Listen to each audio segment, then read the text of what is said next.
Bonjour, everyone. Welcome to this month's installment of the Ontario NEIHR monthly webinar series in partnership with the Waakabanes Institute for Indigenous Health. My name is Shanti Aguilar Cardenas, and I am a research assistant here at the Ontario NEIHR. I am originally from Treaty 1 territory, with ancestry from what is now called Guatemala. And I'm joined here today by our two guest speakers from Sioux Lookout First Nations Health Authority, Angie Morris and Nghia Nguyen. And I'm also joined here by our elder and knowledge keeper, Clayton Shirt. So before we get started with our presentation today, I will let Clay do our spiritual opening. Thank you for getting us started in a good way today. So before we get started, just a few housekeeping things. This meeting is being recorded and will be posted to our YouTube channel. So feel free to share this with anyone who couldn't be with us live today. And we also have a short survey that will pop up as soon as the webinar is over. If you can please take a moment to fill that out for us, that would be great. And also joined with me today is my colleague, Dr. Hardy. And she will introduce our guest speakers for us today.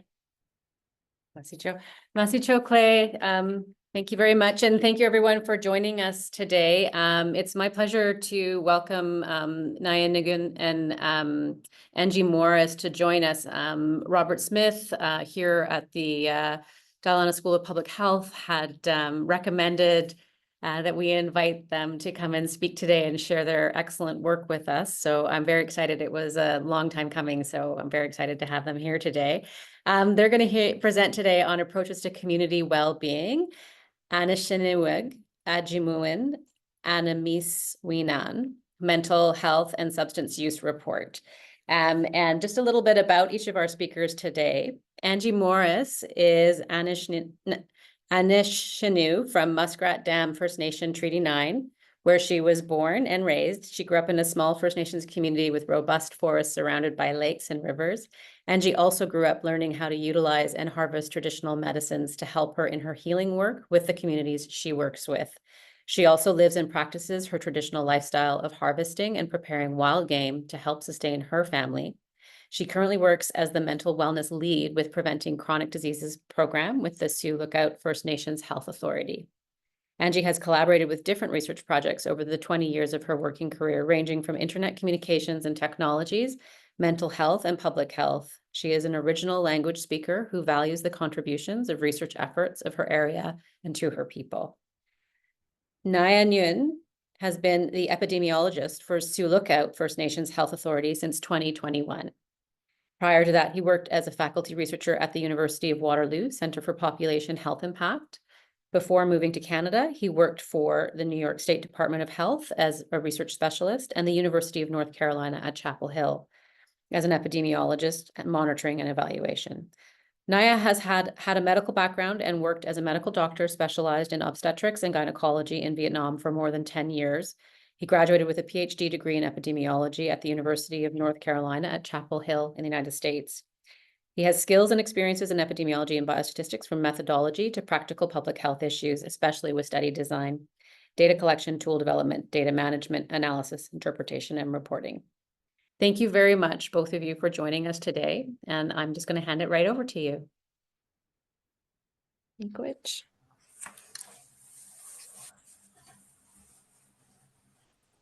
Request Nghia, if you can upload our presentation. You want me to upload that one? Yeah. Thank you. Welcome, everybody. Thank you for joining us and taking some time out of your day to come and listen to our stories. We appreciate it very much, and we only have 40 minutes. So we will be going through this, and I have somebody on here that always said, make it snackable. So we're going to make it snackable. We're going to move on. Again, thank you for coming to listen to us. Anishininiiwug Ajimoowin Animisewiinan is the name of our report.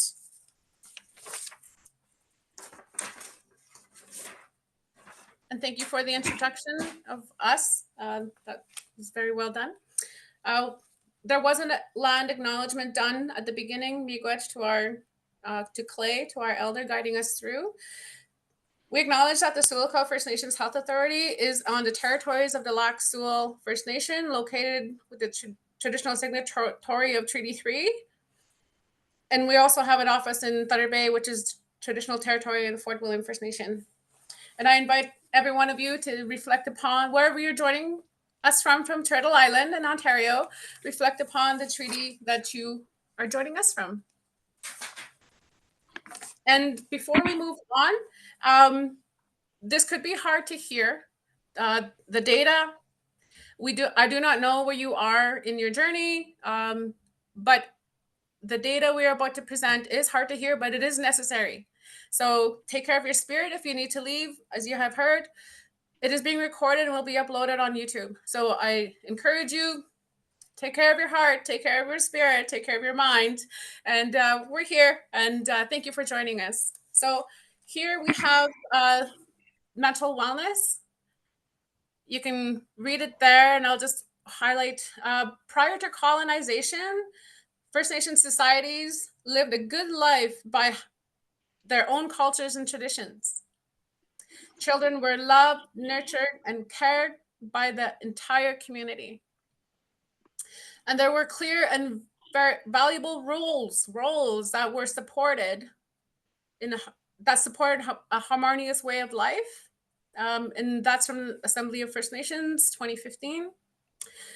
My people lived with a good mental wellness that was supported by having a sense of identity. All those things I just highlighted provided a good sense of identity. Events that happened during colonization severed and skewed those connections for generations and generations to come. And the story is the same for all our brothers and sisters across Turtle Island, such as what Clay shared. It's happening in any community and in any town and in any city. What is happening in my region is happening to other First Nations and Indigenous communities near you. So just something to think about as well as we move on. And I'm sure you can relate to what is being shared in this presentation. I invite you, again, take care of your spirit. Next slide. Introduction. Over the past several years, First Nations communities served by Sioux Lookout First Nations Health Authority in the area I live in have faced escalating challenges with mental health and substance use. The situation has been called a crisis, in the second bullet. And while some fragmented investments have been received in the region, communities continue to bear witness in an attempt to respond to unrelenting unmet needs for support and care. The story has been the same since I was a teenager in the 90s. Growing up in my res, I heard about people dying in the next community over, the community over to that. It had a rippling effect, and I heard about it. Then I did not know what is going on. And then growing in my career, I came across an old report with Anishinaabe Nation from the 90s that can confirm what I was hearing and why it was happening. Stories were being shared by the people that contributed to that report. And in the following data that we're going to share, it's going to show that those numbers have got worse. Due to all the fragmented services that our communities receive or do not receive. And we're going to highlight that as well as we move along. Next slide. This aim reports to understand the current mental status and substance use in the First Nations communities served by SLEFNA. I'll say a little quote here. You can read the page. Listen while I read this quote. When I became chief, I quickly realized access to our own community data is an urgent priority so that we could have a very clear understanding of community needs, and in response, develop appropriate programs for our members. Furthermore, data, such as the data in this report, strengthens our ability to lobby provincial and federal governments for such needed resources. Chief Russell Wesley, Cat Lake First Nation. This report is a tool to guide more responsive service planning to meet community needs and ultimately the creation of healthier First Nations communities. This report contributes to the understanding of the situation, planning next steps, advocating and supporting communities and individuals. Next slide, please. Quantitative data resources. First Nations data related to mental health and substance use are found in many different databases. For this report, we have had access to the following, and you can read the following while I read this little quote. Numbers can be helpful for describing the size, nature, and impacts of health issues experienced across communities of people. While we share the experiences of a few community members in this report, we continue to acknowledge that the numbers can fall short, very short, presenting the full experience and picture of mental health and substance use in the region. Next slide, Naya. Indigenous knowledge gathering. We included community voices and lived experiences through Indigenous knowledge gathering. Kandazuin is how you come to know begins with who you are, where you come from, and the lens from which you see, interact, interpret, and make meaning out of the world. Within this report, Sioux Lookout Area First Nations community members have generously shared their stories and experiences of mental health and substance use. The impacts of these experiences on their lives and the lives of their families, communities, nations are also explored through their unique narratives. When presented alongside with the data, these voices create meaning and understanding of the lived and living experiences behind the numbers. Here we have Ajimoowin. Here's one story. And this is Patricia's story, and it's also in the book. We need to talk about it, and we need people to feel comfortable, safe, and heard when they're talking about it. There are challenges in creating those kinds of safe spaces in our communities, though. Patricia Kizikweyash, 2024, and her story is in our report. People are our people, my people, me. I'm a storyteller. I love telling stories. And the storytellers in this report will tell us that there are stories and statistics that we need to talk about to begin to understand and address the hardships that have led to the current state of mental health crisis and substance use epidemic among the Sioux Lookout First Nations. The stories shared experiences of trauma that stem from effects of colonialism and structural racism. They share stories of where systems imposed upon them failed them and their families. Through their stories, there's glimmers of hope. Yay, hope. And examples of strength and healing. Today, we are here to honor their stories. Next slide, please. Steering committee. This is the information on the steering committee. The report was guided by those in the steering committee that had 18 members.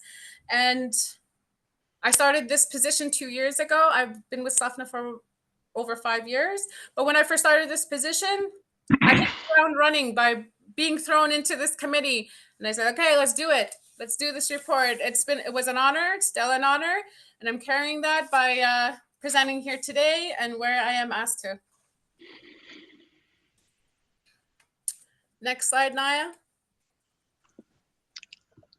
So, okay, before presenting our finding, I just want to say thank you very much for the Ontario Network Environment for Indigenous Health Research and our Cabinet Institute for Indigenous Health for the hosting this event.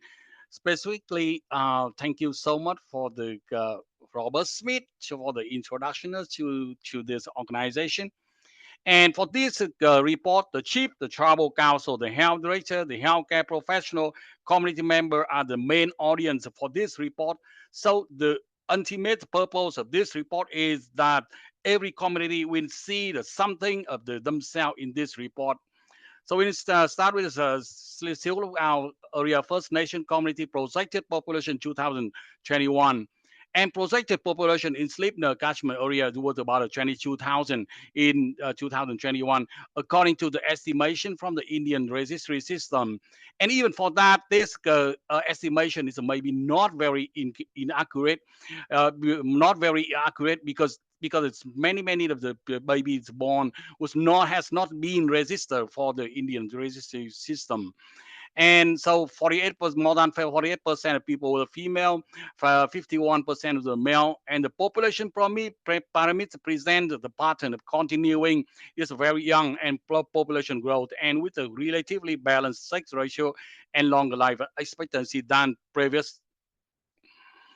And so the service administration log data, including the data from the 17 nursing station, is a provide of primary health care in the Sioux Lookout area First Nation, and average about a 10.4 visit per day per 1,000 population, and average of 3 visit per one person per year in each nursing station. And among the five, the most common reason for the encounter to the nursing station, including skin, eye, nose, mouth, ear, the second. And the third one, musculoskeletal. And the fourth one is mental health and substance use. And among the substance use for the reason, we have a 33% of them is of the reason is a substance related addictive disorder, 14% of anxiety disorder, followed by the deliberate self-harm, suicide attempt, and psychotic disorders, schizophrenia, and mood bipolar depression. And so for the nursing station visits by age group, the age group you see from the hour graph, the age group, the 15 to 19 years old and 20 to 44 years old accounted for majority of nursing station visits for mental health and substance use across all the 16 nursing stations during the 2015 to 2020. And this proportion pattern is found similarly in almost all nursing stations separately. And for the mental health ambulatory visit, the mental health only ambulatory visit for the Sleipner, and we come from with the IntelliHealth data 2011 to 2021, the ambulatory visit rate increased from the 168% from the 9.8 visit in 2011 to 26.3 visit in 2021. In comparison to the emergency department visit for both mental health and substance use in the entire population at own age was about 19.7% per 1,000 people in 2017. And among the all ambulatory visits, among Sleipner community member due to mental health only, and more than half belong to the age group of 20 to 40 years old, and followed by the young group, the 0 to 19 years old, and only small proportions was for the people 60 or 65 years old and older. And I believe that. So, Angie, if you want to chime in and to provide a little bit more context about that and the situation in the Sleipner now. Thank you, Nghia. So yeah, mental health ambulatory visits for stuff now. To add some context to these numbers, the story behind. Sioux Lookout Hospital here provides emergency care to 30 plus communities, First Nations communities in our area, in our region. Most of our communities are 1 hour to 1.5 hour flight away on Orange, the ambulatory air service. Medical transportation, Orange priority is those critically ill or injured, meaning heart attack, deathly injury, what have you. Mental health crisis is not a priority. When someone is having a mental health crisis in our communities, that person gets taken to the nursing station and then they get assessed by the nurse on call. The nurse calls the doctor who's on call at the emerge department. And then the doctor makes the evaluation over the phone. The nurse and doctor make the evaluation and say, yes, the patient needs to be sent down. So then that happens. Most of the times they have to wait for NIHB, non-insured health benefits, for their office to open and receive the referral and say, hey, oh, we have to do a booking. We have to book them out on the next flight. We have daily flights out of our communities down to Sioux Lookout. The patient gets booked on a seat and then they get flown down. They go to the emerge department and get assessed again. It's a very lengthy process and there's a lot of loopholes that happen for people to be seen and assessed and helped.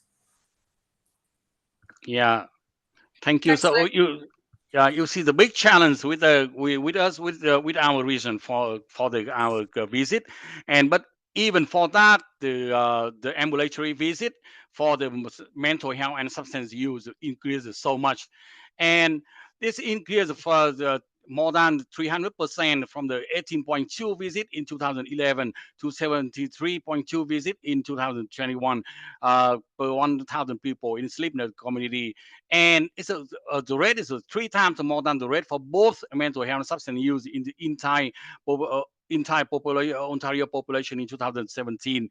And among the all ambulatory visits due to the substance use only, and we observe the higher percentage for male in comparison to female, and during that period, and this pattern remains similar over time. And we have another. Let me jump in on that one real quick on the last slide real quick to add a little bit more context as to Sure. how the numbers are so high. So I had mentioned the patient has to get flown down. So there is no mental health ward here in Sioux Lookout at Sioux Lookout, Minnewiawin. The nearest mental health ward is in Kenora, which is the next city to the west, or in Thunder Bay, which is the next major city to the east. And that is another hour's flight. That's a whole other wait period here at our local emerge. Patients are waiting anytime from 12 to 36 to 42 hours to go further to receive the help and perhaps the medication they need to help them with their mental health illness. Thank you, Nghia. Yeah. And in addition, we have some of the data from the ICS, and even you can see from here the rate is still much higher than that. And so the ED visit rate for several our First Nation band member, because the ICS data use band member to identify the population to live in the region, no matter where they live in Ontario. But they are the main member. The increase from the about the 105 per 1,000 population into the 244 per 1,000 in 2021. And so this rate for the 14 times higher in 2021 than the provincial rate of 17.4 per 1,000. And the rate is for the much higher than the rate seen in Thunder Bay and Northwestern Health Unit and Northern units of health in Ontario.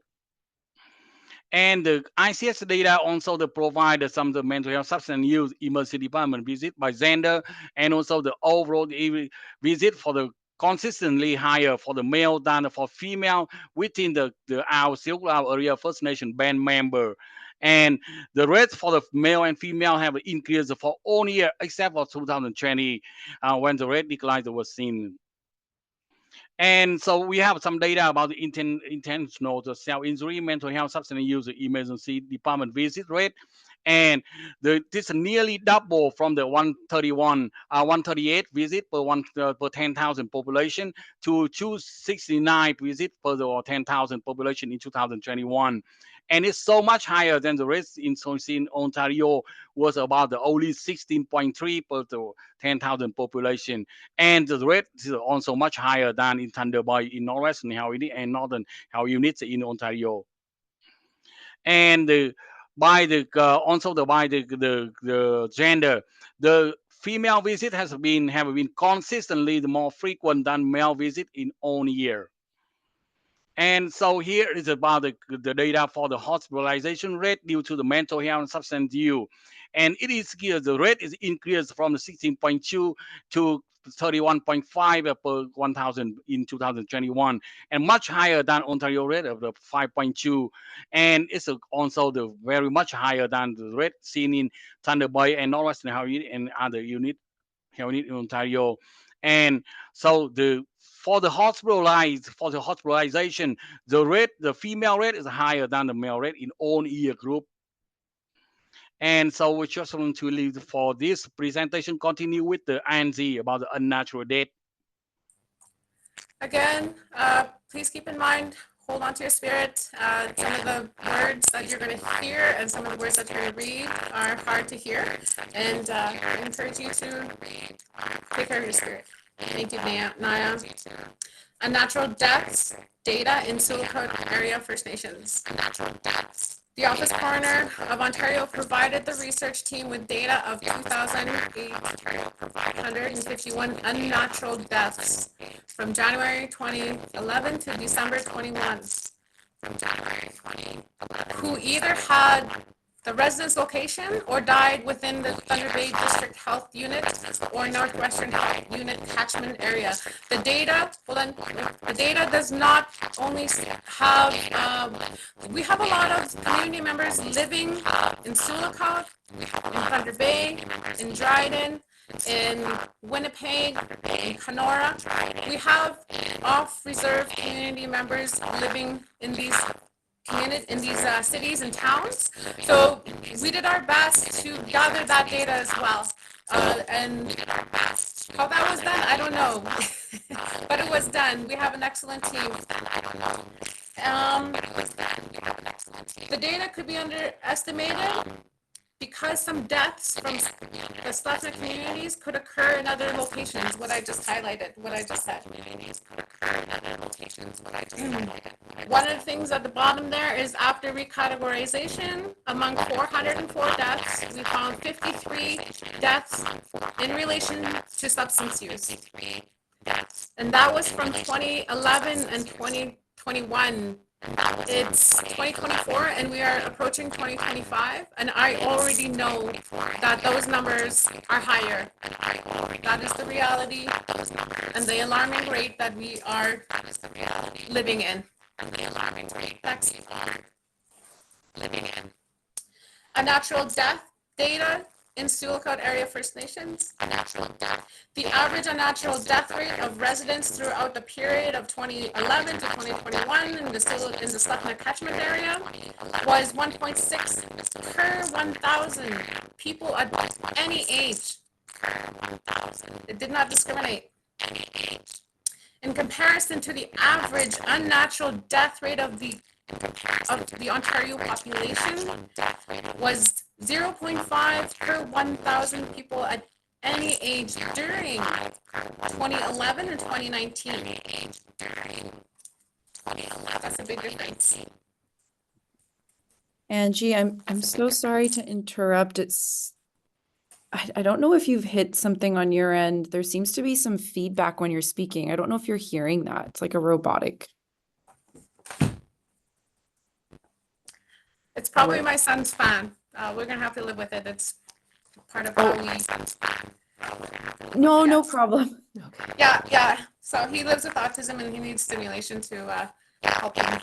Oh, okay, that's not a problem. Just wanted. Yeah, and I'm Okay. calling from my home office, so Okay.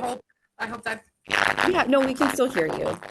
Yeah, that's why I'm talking loud. Okay, thank you. And this slide, unnatural deaths data in Slackna communities. The next slide there, Nghia.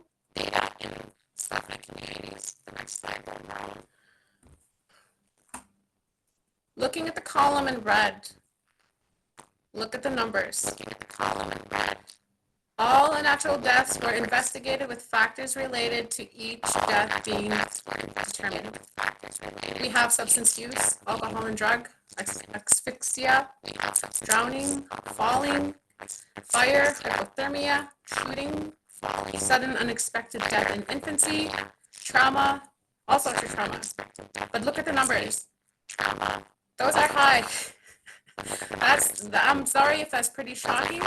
Again, we had said these are stories. These are numbers. These are the data we need to see, and in order to understand what is happening in our region, and we had shared before, it's happening across Turtle Island.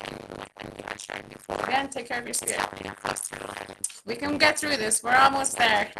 We have time. We hopefully have time for questions and stuff after this. Are we good to move on from this page? I think so. Unnatural deaths data in Slefna area First Nations. Among the unnatural deaths within Slefna catchment area communities, those 20 to 29 years and 30 to 39 years accounted for the largest proportions of unnatural deaths, followed by 15 to 19 years of age. That's a lot of young people. That's a lot of youth. And seeing that is very shocking. Taking that in, it's like, wow, that's a huge number. Again, like I had said, take care of your spirit, and we will, we need to digest that. We need to hear these numbers and tell people, who the governments or whoever, these are the numbers, this is what's happening, and we need to work together to address and help our people heal. And that's what the report does. That is the goal of the report. So we can move on to the other. Suicide by asphyxia, that means hanging, chest or neck compression, was the top related factor to death for Slefna catchment area residents. It accounted for a very large proportion of deaths among ages 5 to 14 years of age. Also to 15 to 19 years old. Then it decreased by older age groups. Again, hard to hear, but necessary. Next page. Other causes of unnatural deaths. The data that was collected also found all of these. There's substance use. The second most related cause of unnatural deaths. There was also fire-related accidents that were the third most factor to unnatural deaths. I had said our Slefna services 33 communities more. They are remote, and due to events of colonization and the way our communities are funded, the state of our houses is very poor. They have the construction of these houses, the ones that are, and there are people living overcrowded homes, moldy homes, and in order to preserve some heat, a lot of our homes, they put plastic over the windows. And I don't know if that's known, but I know Anishinaabe Nation also has more information for fire safety. They're promoting fire safety, so I encourage you to look through that with them. And the other one is trauma. A lot of trauma-related deaths, assault or violence, was the fourth most related factor to unnatural deaths. Thank you. Next slide. In the book, you will find as well recommendations. These are just the highlights. The recommendations presented in this report are intended to improve the systems of support and services for mental health and substance use care. This will aid in preventing mental illness and restoring mental wellness among the Sioux Lookout First Nations, among my people, among my community. So these recommendations are enhanced community-based mental health and substance use services, youth-specific and family support programs, sexual abuse prevention and healing strategies, suicide prevention, grief and loss support, addressing systemic and structural gaps, promoting wholeness health approach. So we're slowly coming to the end. Don't, not the last page yet. We took everybody on a journey. That was hard to hear. I get it. Now I want everybody to come back. Come back to our room. You still have to show the last slide after Nghia, but come back to the room and join us. Remember the prayer that our elder Clay did. I want everybody to leave with a good spirit, because that was hard to hear. And thank you for joining us. Thank you for sharing your spirit with us.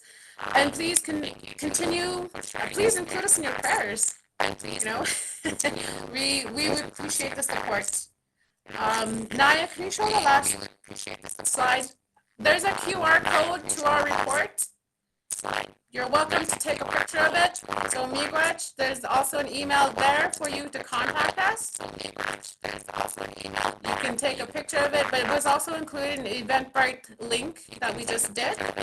It's also there. And again, I say, be of good spirit, be of good mind when you read the report, and take care of yourself and your family and your communities. Be back.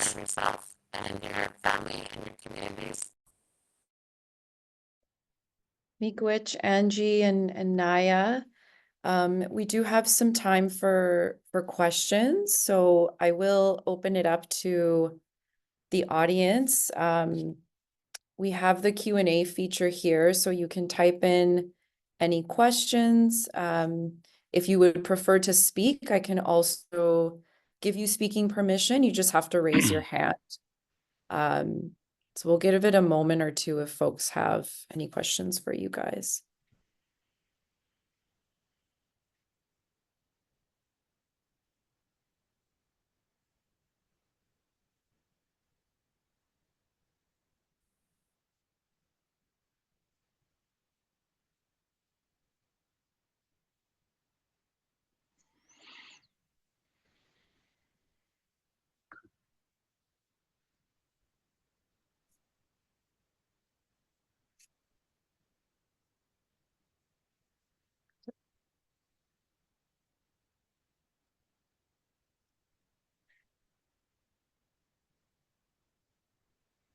Nghia, can you maybe go back to either the presentation or turn off? Yeah, that would be great, just because you can see we've got double camera. Thanks. We were moving in slow motion. Yeah. Thanks so much, Nghia and Angie. That was a really great summary of the report. I'm not taken aback, but I find it really interesting the number of sources that you had to go to in order to collect much of the data and the statistics. And I'm wondering if you could maybe speak to that, because it's very interesting to me that I think you listed 7 different agencies that you had to sort of reach out to compile data and information about your own community. And then the other question that I had for you was more around the recommendations and how you're maybe centering the voices of your community in those recommendations. Nghia, can you go with the first question, please? Yeah, that's a very, very, very nice question. And we start for this project because we consider it's a community-driven project, community participatory project. And so the first thing we do is to establish the steering committee. And the steering committee, we want to hear all the voice from the community. And so we include community chief, community health director, and also staff from the SLEEPNER. And we start with all of them, with everyone with the conceptual framework. So the conceptual framework to frame like what question you want to answer, what exactly you want to know about the situation about the mental health and substance use, and the people jump and the people give me some direction on that. And so after we have the research question from them, and we ask them also what exactly the data you can see from that. And so that's here's what exactly we can have. The first one is service administration log data. It's nursing station data. We have only, actually we have only for now 2015 to 2020. This only owns the log for the nursing station. And for example, one client come to a nursing station at any time, they will record in that about the symptom and hormone, about some treatment and some anything about the preclinical and also the clinical diagnosis or something like that. It's a very important one because it's a primary health care at the nursing station, and we are happy to have that. And we also to contact with some many other data holder. Actually, we have 11, but for now, finally, we include with the 7. But actually, we have a contact with the 7 with many more others than that. And so we contact with the office, the chief coroner, to have an own everything about the unnatural death data from the for the 12 year, and we can access and to have the IntelliHealth data. That's, I think, the almost on the public health professional in Ontario, we can access to that. And the OSCA electronic medical record data, this is about the medical record data we have for the hours for our region. And so this is for the physician. Is also about the symptom and also about the consultation and everything they have for clinical work. And we also the contact with the Institute for the Clinical Evaluative Science, and it's ICS, and to have some hospitalization and ambulatory visits data.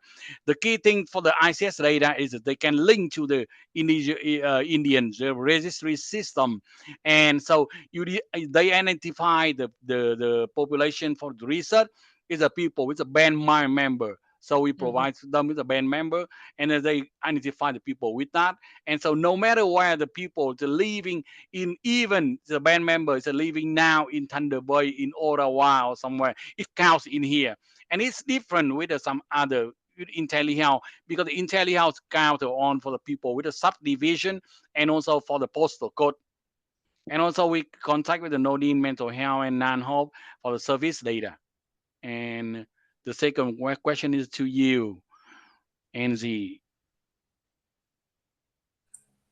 I already forgot the second question. Can you repeat that? The second question was about the recommendations and, sort of how the community has contributed to the recommendations, or how their voices are being centered in the recommendations.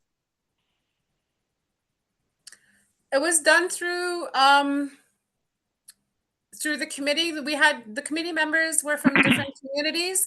They were also from different tribal councils. So our communities, they are also being provided services through a tribal council, and they have let's say Muskrat Dam is under Independent First Nations Alliance, and they help the communities with health, education, infrastructure, emergency services, that kind of thing. So all of our First Nations, there's a couple of independents, they belong to a tribal council.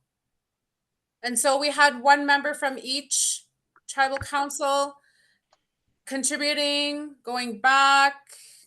The person was our middleman. And also just from meetings, AGMs of various organizations, and listening to the stories, and also interviews that we did with the community members, with the stories that are highlighted in the report. It was a lot of listening. It was a lot of it was a lot of work, but also this is not this is very common. This is a very common need, because people see where their services are lacking. But a lot of it was through the community members, through listening to communities and health director meetings, that kind of thing. So I hope that answers your question. It does. Thank you very much. And I think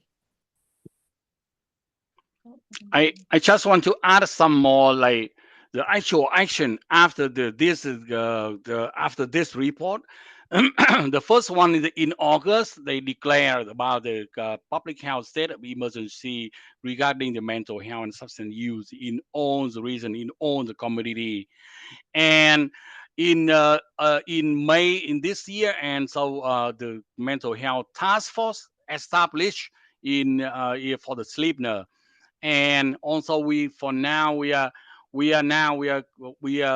ongoing with the system for the overdose reporting system, and also for the fentanyl testing reporting system too. Thank you, Nghia. I have a question here. Just if people from non-Indigenous organizations see this or read the report and they want to take action to support the recommendations, what do you think is important for them to keep in mind when starting to build relationships or finding ways to collaborate? Angie, this was directed to you. This report was created to be used and owned, the data to be used by my communities. I would suggest you contact, say SLEFNA and say, hey, how can I help? Well, this is not our data. We are just stewards of this data. I encourage people to figure out how tribal councils work. They're the ones that also support our communities, or directly contact the communities themselves. Contact a health director. Attend a meeting where all the health directors are at. Some kind of health conference that where a majority of Sioux Lookout First Nations areas, First Nations communities are, and start building some kind of relationship, because we need all the support. We need all the allies to help us bring this forward, for the data and the stories from this report to be heard at the government levels, and hopefully some help that will help all our communities in our healing, because the data does show we need a lot of help. We need a lot of allies. Or you can email me. I'll tell you where to go. Thank you I so hope that much, answers your Angie. question. Yeah, I think so. So I'm not sure, do we have any more questions? So I just want to remind folks that you can take a look at the copy of the report through the QR code that was shared at the end of this presentation, and also that was shared on the Eventbrite invitation. And I encourage all of you to read the report. I think it's very important, and it's a pretty comprehensive pull together of all of the data sources and information about the region. So yeah, I mean, these don't happen very often. It is really difficult to compile this information and bring it together. So it's quite an effort, I think. I'd like to thank both Nghia and Angie for joining us today. And of course, thank Clay, our knowledge keeper, for being a part of this. And I'll just hand it back over to you now. Thank you so much.